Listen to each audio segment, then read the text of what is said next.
지난주 우리 교회는 창립 28주년을 맞이했습니다. 그리고 너무나 감사하게도 하나님께서 우리에게 교회를 건축할 수 있는 땅을 허락해 주셔서 우리가 건축부지 현장에서 감사 예배를 함께 드릴 수 있었습니다. 현장에서 우리 성도님들과 함께 예배를 드리면서 지금까지 인도해 주신 하나님의 그 순간순간 베풀어 주신 모든 은혜가 감사했고, 또한 이후에 어떻게 우리에게 주신 이 은혜를 다른 사람들과 나눌 수 있을까라는 생각을 해보며 마음의 무거운 짐을 갖게 되었습니다. 하나님께서 우리에게 주신 건축에 대한 축복은 단순히 우리 교회와 우리 성도들을 위한 것뿐만 아니라 더 나아가 이 지역에 있는 사람들, 또 앞으로 우리가 만나게 될 성도들을 위한 것이라고 생각이 들었습니다. 거기엔 분명히 하나님의 뜻이 있다. 그래서 이 뜻을 아는 것이 중요하다라는 생각을 했습니다. 그것을 우리가 깨닫고 발견하며 또 그것을 위해서 우리가 잘 준비한다면 하나님께서 이후에 모든 과정 가운데 은혜를 더해 주실 거라고 확신합니다. 또한 건축을 해나가는 과정 중에 하나님이 앞서 이루어 가시는 또한 은혜도 우리가 발견하게 될 줄 믿습니다. 여러분, 교회는 세상 가운데 여러 가지 문제들로 인해 최근 들어선 더 그렇지요. 참 손가락질을 많이 당하고 있습니다.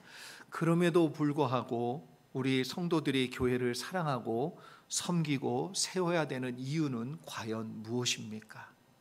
왜 이렇게 지탄받고 손가락질 받고 있는 교회를 사랑하며 섬기고 세워야 합니까?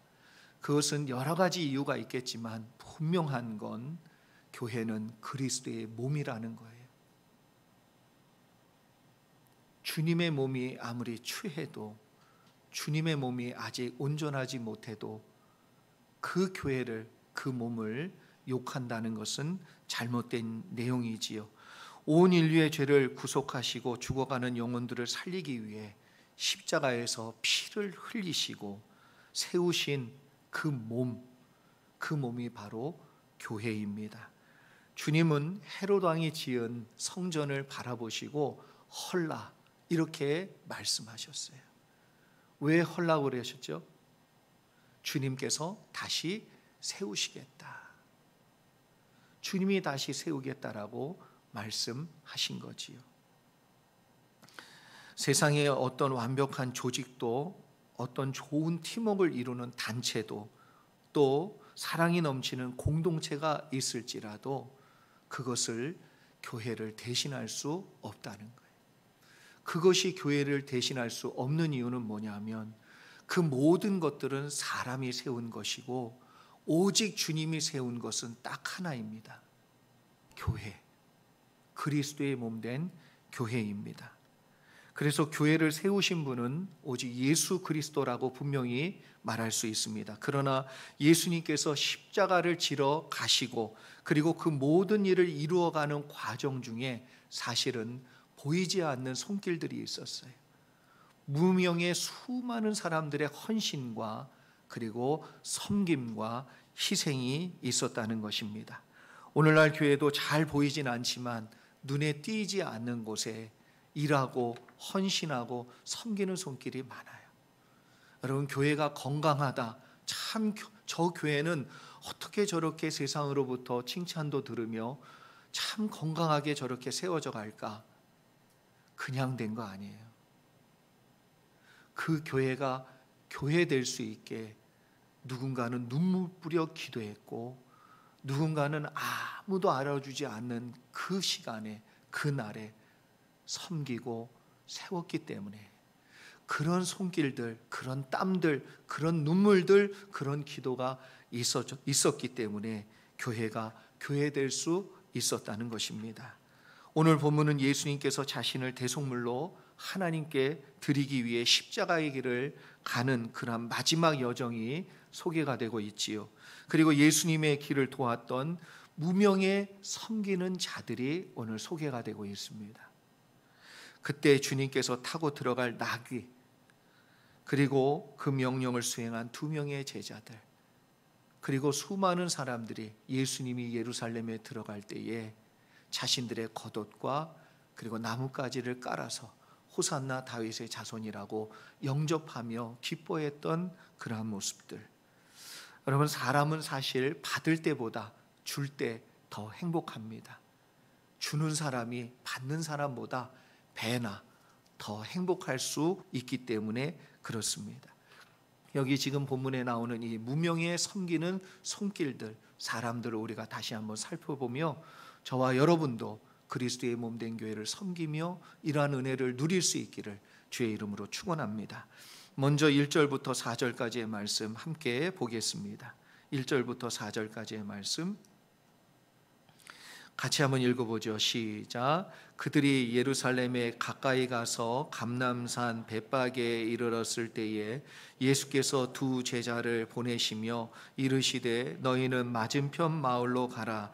그리하면 곧 매인 나귀와 나귀 새끼가 함께 있는 것을 보리니 풀어 내게로 끌고 오라. 만일 누가 무슨 말을 하거든 주가 쓰시겠다 하라.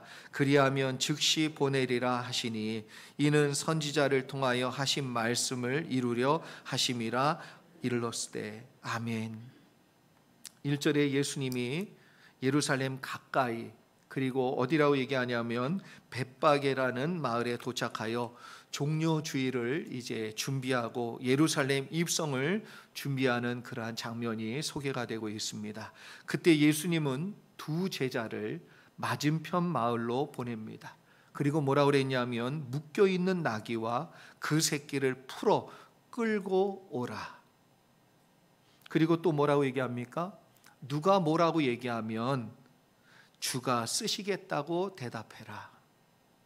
여기까지 이것을 여러분들이 읽으시고 나서 여러분은 어떤 생각이 드십니까? 이 내용을 들으시고 여러분은 어떤 생각이 번뜩 드십니까? 그러니까 우리가 너무 성경을 믿음이 좋고 은혜로워서 이런 내용을 읽으면 당연하지, 주님이 쓰시겠다는데 당연히 풀어가지고 내드려야지 라고 생각해요. 근데 예수 믿지 않는 사람이 이 성경의 본문과 이 상황을 만약에 접하게 되면 당황합니다.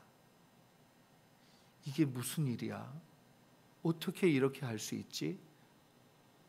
이게 당연한 일이 아니고요, 이치에 맞는 행동이 아니고 합리적인 행동이 아니라는 것입니다. 아무런 설명도 없지요. 무작정 예수님께서 가서 해라. 제자들은 그냥 가가지고 순종해야 될 상황이에요. 뭐라고 토를 달 수 없는 그러한 입장입니다. 여러분, 제가 어린 시절에 어머니께서 저희 집에서 조금 떨어진 곳에 약국에 가가지고 약을 타오라는 심부름을 시키셨어요. 그냥 늘 가까운 약국에 보낼 때는 제가 약 타러 가기가 쉬웠는데 이번에는 시장까지 나가서 그 시장에 있는 무슨 약국에 가서 약을 타오라는 거예요. 한 번도 가본 적이 없는 약국에, 그 약국에 약사가 누군지도 한 번도 본 적이 없고 아마 그분도 나를 한 번도 본 적이 없을 거예요. 그런데 어머니께서 전화를 했으니까 가서 약을 받아와라, 그 말씀을 하실 때 제가 가는 내내 발걸음이 안 떨어지는 거예요. 걱정이 되는 거예요. 혹시 이분이 너 누구냐? 나 그런 거 전화 받은 적 없다, 이렇게 얘기하면 제가 얼마나 당황스럽겠냐 말이에요. 그리고 처음 보는 분한테 약을 달라고 계속 조를 수도 없고, 그래서 가는 내내 걱정했습니다. 어떻게 말을 해야 되나? 내가 저기 어디 사는 분 아들인데요, 뭐 이러면서 설명을 어떻게 해야 되나? 나름 가면서요, 머리를 엄청 그냥 생각을 엄청 했어요. 말하는 내용들까지도 설명을 어떻게 해야 되는지 생각했어요.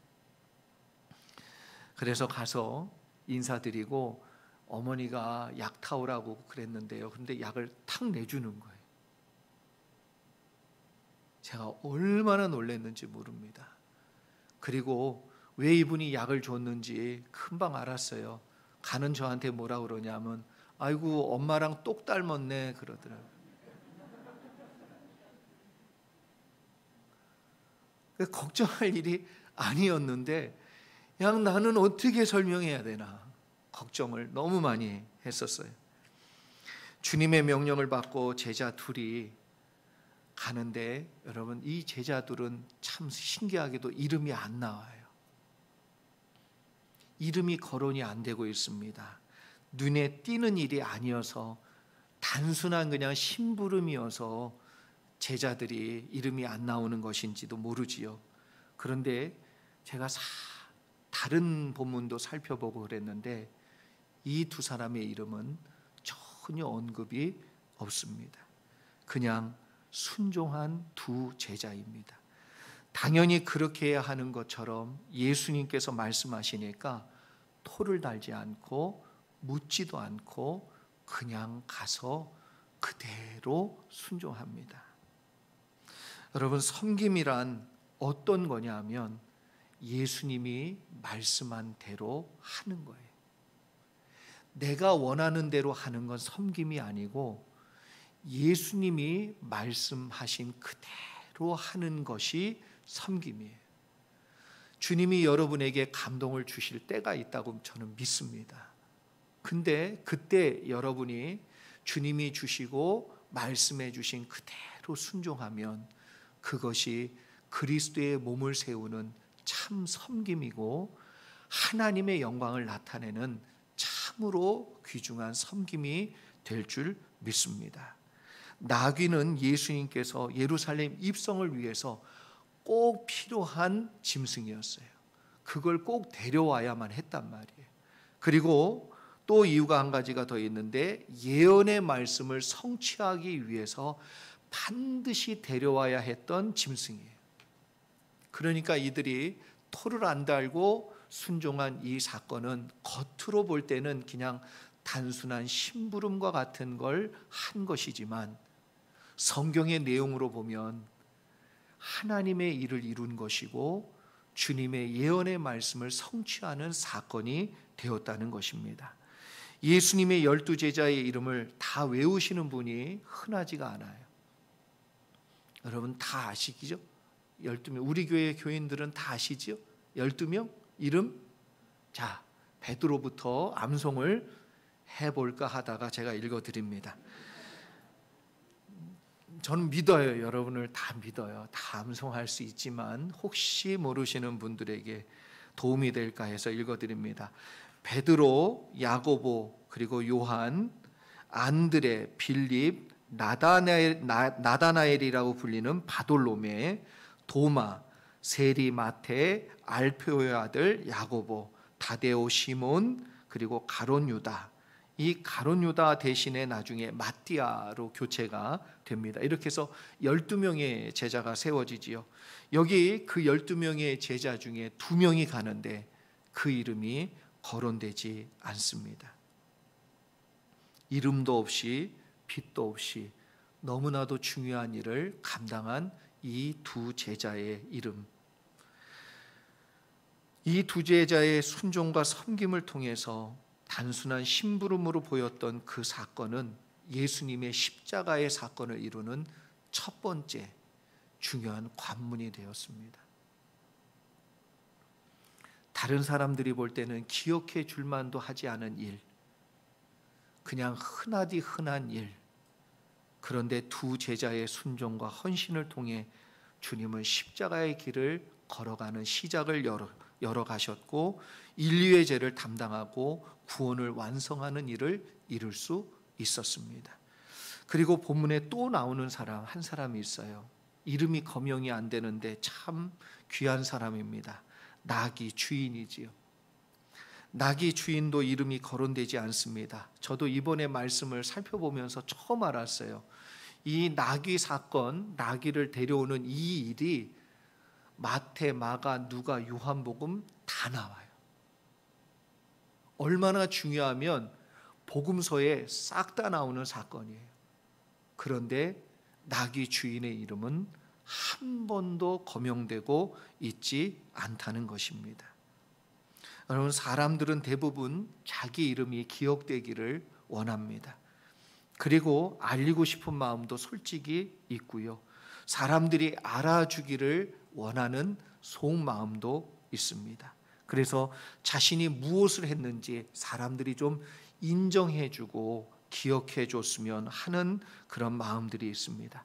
그런데 예루살렘에 입성할 때 예언의 말씀을 성취할 뿐만 아니라 십자가의 사건을 이루는 그 길목에 예수님의 두 제자와 이 나귀 주인, 이 세 사람의 이름은 거명되고 있지 않습니다. 그래서 이 사람들은 무명의 헌신자들이에요. 예수님 당시 나귀는 농사를 지을 때, 이동을 할 때 중요한 수단이고 짐승이었습니다. 그래서 농사를 짓는 사람에겐 나귀는 큰 재산이에요. 그런데 이 재산을 달라 그랬는데 단순하게 그냥 내어 줬다는 거예요. 묻지도 않고 주님이 쓰신다 하라. 그러니까 주님이 쓰신다고 하는 그 말에 그냥 순종하고 내어 줬다는 거예요. 그래서 학자들마다 견해가 좀 다르긴 하지만 어떤 학자는 예수님이 이미 알고 있었던 사람인데 그 사람에게 부탁을 해 두었고 제자들을 보냈을 것이다, 이렇게 추정하기도 합니다. 근데 참 앞뒤가 좀 안 맞는 건 뭐냐면, 그랬으면 예수님이 아는 사람이었으면 제자들도 알았을 것이요, 제자들이 그 사람이 누군지 이름 한번 넣어줄 수도 있잖아요. 여러분, 예수님의 십자가를 지고 갈 때 예수님 십자가를 못 지시니까 그 십자가를 마지막까지 지어준 사람이 구레네 시몬이라고 나와요. 그 사람의 이름은 기억해주고 적어주는데 어찌 자기의 가장 중요한 재산 중에 하나인 나귀를 내어주는 이 사람의 헌신은 기억해주지 아니하고 기록하지 않았냔 말이에요. 그래서 학자들마다 또 다른 견해는 뭐냐면 모르는 사람일 거다. 그런데 아마도 이 사람이 과거부터 예수님에 대한 이야기를 듣고 삭개오처럼 예수님을 자기 집에 모시고 싶은 마음, 섬기고 싶은 마음, 사랑하는 그런 예수님을, 자기 마음속에 흠모하는 예수님을 한번 내가 섬기고 싶은 그런 마음을 가지고 있었다가 주님께서 쓰시겠다 하라, 이 말에, 주님이 쓰신다고 한다, 이 말에 순종하고 내어드린 것이 아닐까라고 추정합니다. 어찌되었든 무명의 헌신자인 나귀 주인과 이 두 명의 제자들 때문에 주님은 예루살렘 입성의 준비를 완벽하게 마칠 수 있었어요. 예언의 말씀을 이룰 수 있었고 십자가의 길을 갈 수 있었습니다. 그래서 우리가 계속해서 5절로 7절까지의 말씀을 살펴보지요. 같이 한번 보겠습니다. 5절로 7절까지의 말씀.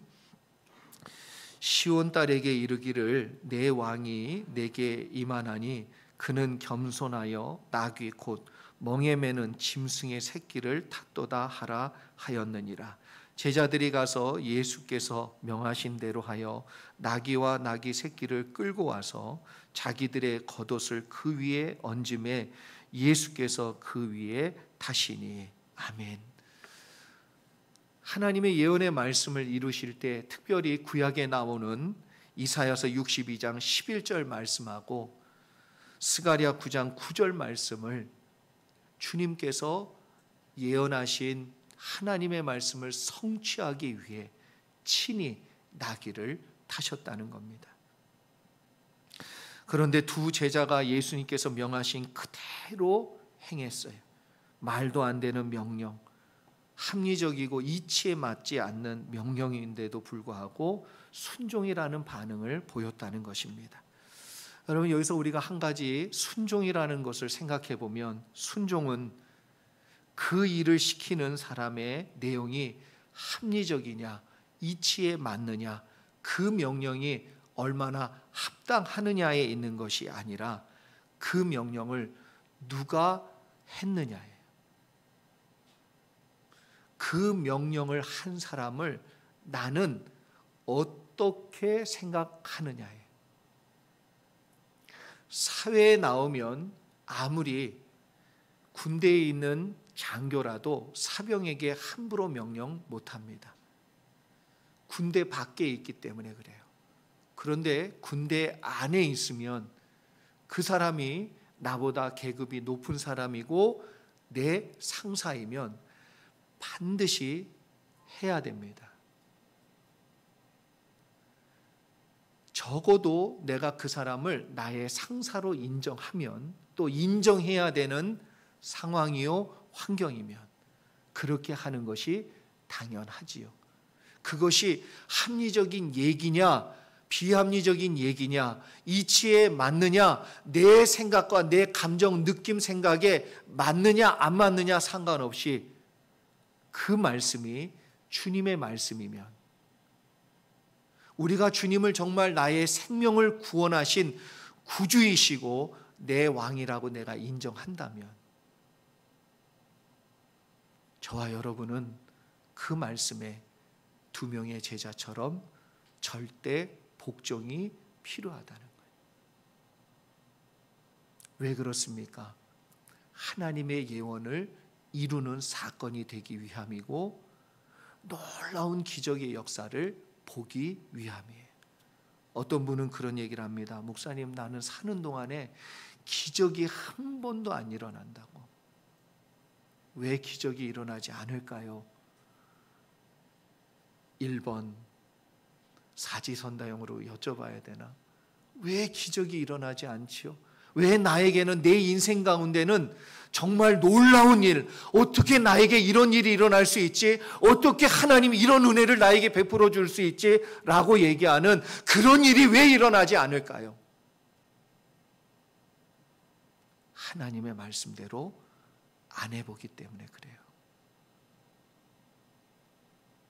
하나님이 나에게 기적을 베풀어 주시려고 다 준비하시고 다 예비하시고 이제 하기만 하면, 순종하기만 하면 그 말씀대로 가서 그 나귀를 풀 때에 얼마나 두렵고 얼마나 이것이 맞지 않는데, 이거 주인이 와가지고 도둑놈이라고 붙잡으면 어떻게 하나 두려울 수도 있는데, 그대로 가서 말하니까 기적이 일어났어요. 가져가랍니다. 자기 나귀를 풀어주면서 가지고 가래요. 그 기적이 어떻게 일어났습니까? 말씀대로 했기 때문에 그래요. 그래서 하나님의 말씀이 합리적이고 이치에 맞지 않아도, 합리적이지 않고 이치에 맞지 않아도 순종하는 그 사람에게 지금도 하나님은 놀라운 기적을 준비하고 계신 대로 반드시 경험할 수 있도록 역사해 주실 줄 믿습니다. 이렇게 두 명의 제자가 순종하여 건너편 마을로 갔을 때 다른 제자들은 어땠을까요? 저만 그런 거 아니지요? 여러분도 읽으면 궁금하지 않아요?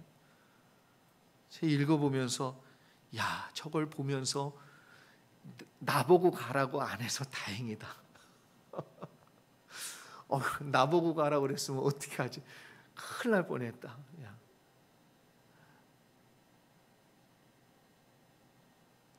나머지 제자들은 분명히, 야, 이거 가가지고 얘네 복면당하는 거 아닐까, 그런 생각 안 했을까요?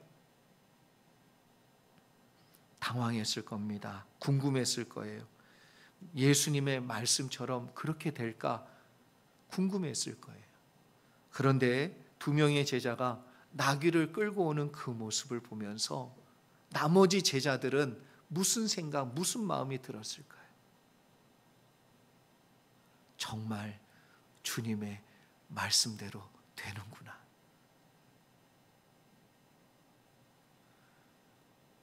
여러분, 저는 우리 교회 안에 하나님의 이러한 기적을 경험하는 분들이 많아지기를 축복합니다. 그리고 여러분을 바라보며 누군가는 정말 하나님이 역사하시는구나, 지금도 하나님이 살아 계시구나, 말씀대로 하면 기적이 일어나는구나, 이러한 믿음의 도전을 줄 수 있는 그러한 복된 섬기는 자들, 헌신하는 자들, 순종의 사람들 되시기를 소망합니다. 그래서 이 나머지 제자들과 함께 어떻게 했다고요? 7절 말씀 한번 보지요. 7절에 이렇게 얘기합니다. 나귀와 나귀 새끼를 끌고 와서 자기들의 겉옷을 그 위에 얹음에 예수께서 그 위에 타시니, 제자들이 가지고 있는 겉옷들을 다 얹어서 예수님이 그 안에 앉으실 수 있도록 해 주었단 말이에요.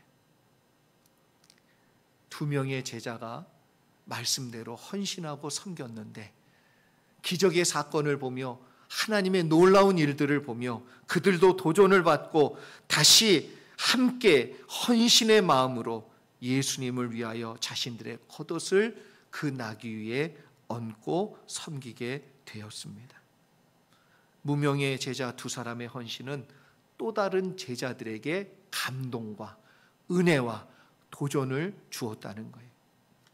예수님을 위해 헌신하도록, 그들도 자발적으로 감동받아서 헌신하도록 만들어 주었다는 거예요. 오늘 우리 교회는 28주년 감사 드리며 잔치를 합니다. 생각해보면 무명의 헌신자들이 참 많았습니다. 너무 감사해요. 지금 이 자리에 있든 이 자리에 없든 누군가 땀을 흘렸고 섬겼고 헌신했기 때문에 우리 교회가 건축을 앞두고 있는 자리까지 올 수 있었다고 믿습니다. 정말 고맙고 감사하지요. 여러분들의 헌신을 통해 그리스도의 몸된 교회가 더 귀하게 세워지기를 소망하고, 많은 사람들에게 복음으로 은혜를 끼치며 또 그들을 살리고 세우는 일에 쓰임받는 교회가 되기를 바라고 소망합니다. 마지막으로 8절과 9절 말씀 함께 읽습니다. 8절과 9절 말씀 같이 한번 읽지요. 시작. 무리의 대다수는 그들의 겉옷을 길에 펴고 다른 이들은 나뭇가지를 베어 길에 펴고 앞에서 가고 뒤에서 따르는 무리가 소리 높여 이르되 호산나 다윗의 자손이여 찬송하리로다. 주의 이름으로 오시는 이여 가장 높은 곳에서 호산나 하더라. 아멘. 여러분, 나귀 주인의 헌신과 섬김이 시작이 되어서 또 누가 무명의 2 제자가 또 순종하고 섬겨서 그 감동에 의해 가지고 나머지 제자들이 자신들의 겉옷을 내놓고, 그 다음에는 끝난 것이 아니고 뭐예요? 무리의 대다수는 그들의 겉옷을 길에 펴고 다른 이들은 나뭇가지를 베어 길에 펴놓고,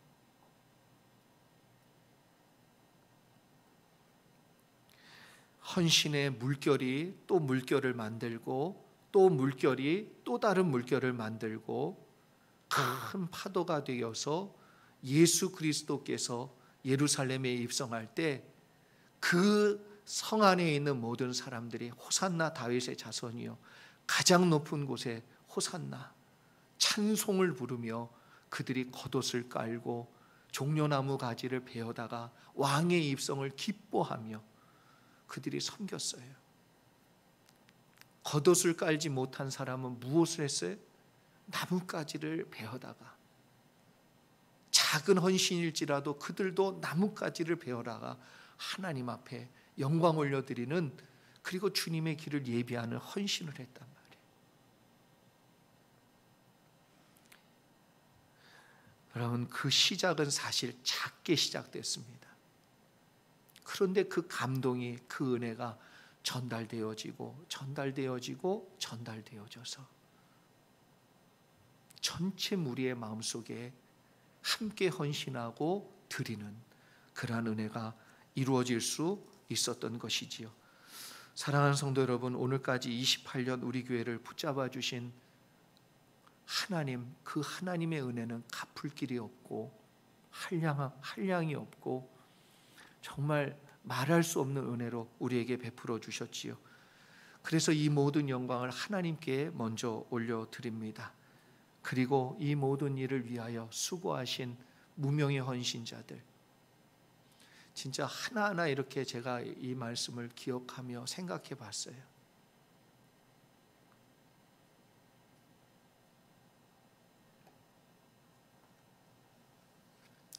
고맙지요.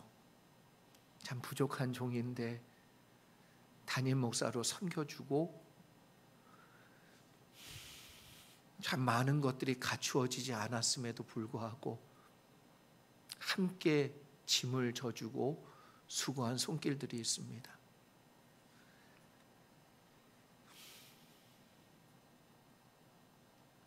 이미 천국에 먼저 가신 집사님들 중에는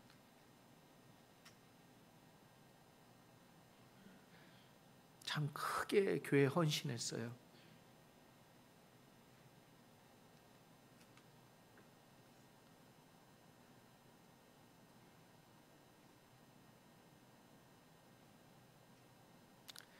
저는 그분들을 우리 교회의 무명의 헌신자라고 불러드리고 싶고, 여러분들을 통해 지금 주님이 놀라운 파도를 일으키시며 만들어 가시고 앞으로 더 큰 은혜의 파도를 일으켜 세워 주실 줄 믿습니다. 주님이 분명히 말씀하신 한 가지가 있습니다. 소자에게 물 한 그릇 떠준 것도 그 상을 잃지 아니하리라. 여러분들이 이름도 없이 빛도 없이 섬긴 모든 일들을 사람은 기억 못해도 주님은 분명히 기억하고 계실 줄 믿습니다. 오늘 무명의 헌신자들처럼 섬기는 여러분 모두에게 주님의 은혜가 함께하기를 소망하고요, 하나님의 말씀이 교회 가운데, 가정 가운데 이루어지는 축복이 되기를 소망합니다. 또한 은혜의 파도가 되어서 교회 가운데, 우리의 인생 가운데 물결처럼 주님의 은혜로 다가서기를 주의 이름으로 축원합니다. 우리 같이 기도하겠습니다.